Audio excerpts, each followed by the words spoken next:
Good morning students, मैं Shweta Maheshwari from आदर्श शिक्षा निकेतन high school. आज मैं आपका हिंदी व्याकरण का फर्स्ट टॉपिक स्टार्ट करती हूँ, जो कि है भाषा। भाषा वह साधन है जिससे हम अपनी बात दूसरों तक पहुंचाते हैं व दूसरों की बात खुद समझते हैं। उसको हम क्या कहते हैं? भाषा।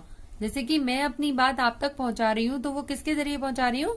भाषा के जरिए। ऐसे ही कोई भी अपनी बात जब दूसरों तक पहुंचाता है या दूसरों की बात हम खुद समझते हैं, तो वो हम किसके जरिए समझते हैं? भाषा के जरिए। भाषा ही वह साधन है जिससे हम अपनी बात दूसरों तक पहुंचाते हैं व दूसरों की बात को खुद समझते हैं। आइए हम स्टार्ट करते हैं। भाषा के प्रकार। भाषा कितने प्रकार की होती है? मौखिक भाषा, लिखित भाषा, सांकेतिक भाषा। तो भाषा कितने प्रकार की हुई? 3 प्रकार की। नंबर 1 होती है मौखिक भाषा। मौखिक भाषा क्या होती है? जब हम बोलकर अपनी बात कहते हैं या सुनकर किसी की बात समझते हैं, वो भाषा क्या कहलाती है? मौखिक भाषा।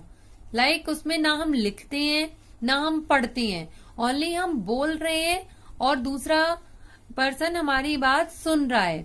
तो जब हम केवल बोलकर और सुनकर अपनी बात को एक दूसरे से समझते हैं या समझाते हैं, वो भाषा कौन सी भाषा कहलाती है? मौखिक भाषा।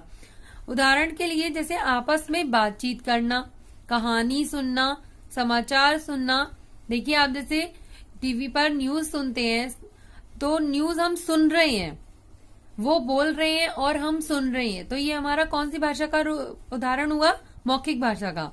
कहानी हम सुनते हैं, तो कोई हमें बोलकर सुना रहा है, तो हमारा वो कौन सा भाषा का रूप हुआ? मौखिक भाषा का। आपस में बातचीत करना, क्लास में बच्चे आपस में बातचीत करते हैं, तो बोलकर करते हैं, दूसरा बच्चा सुनता है, फिर दूसरा बच्चा अपनी कहता है तो आप सुनते हो, तो ये कौन सी भाषा के अंदर आता है? मौखिक भाषा के अंदर। ओके, नेक्स्ट है लिखित भाषा। लिखित भाषा क्या होती है? लिखकर बताना और पढ़कर समझना भाषा का लिखित रूप कहलाता है।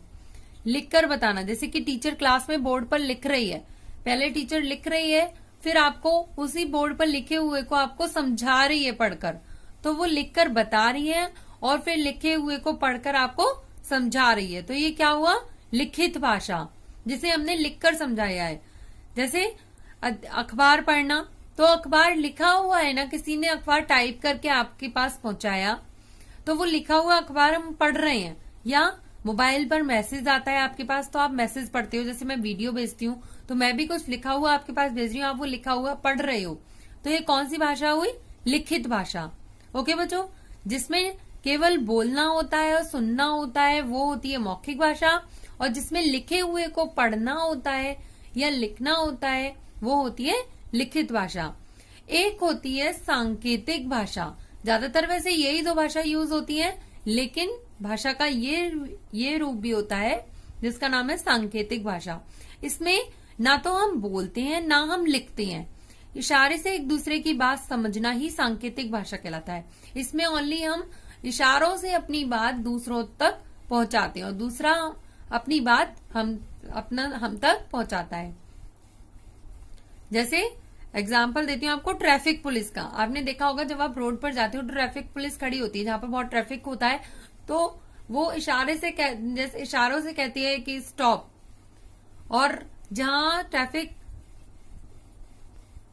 ऑफिसर कहते हैं जाने के लिए, तो सभी व्हीकल उस साइड से जाते हैं, तो वो अपनी बात इशारे से कहते हैं। लाइक क्रिकेट आप देखते हो टीवी में, तो क्रिकेट में जब आउट होते हैं, तो एम्पायर जो होता है वो इशारे से बताता है कि आउट है या नहीं है, तो केवल इशारे से अपनी बात समझाना। जैसे या फिर गूंगे व्यक्ति होते हैं जो बोल नहीं सकते, तो वो अपनी बात को बोलकर नहीं इशारों से बता सकते हैं, तो वो अपनी बात को इशारों से दूसरों तक समझाते हैं कि मेरे को ये चाहिए या मैं ये कहना चाह रहा हूँ।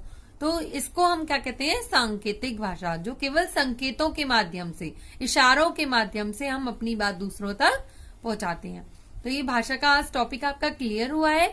आप इसे पढ़ना और वीडियो पॉज करके ये सभी बच्चे अपनी कॉपी में नोट डाउन करेंगे।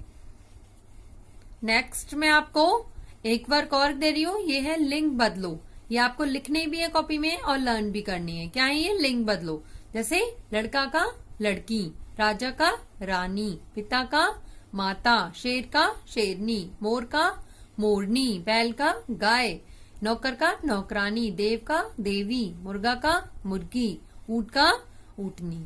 Okay, next last topic is वचन बदलो। ये भी आपको अपनी कॉपी में लिखकर लर्न करनी है। वचन बदलो जैसे कि आपको पता है एक वचन और बहुवचन। जो सिंगुलर चीज होती है, जो एक वचन, जो एक चीज होती है वो इसमें, और वचन बदलो जो एक से ज्यादा हो जाती है तो ऐसे, जैसे ताला का ताले, एक ताला है तो ताला और एक से ज्यादा है तो ताले।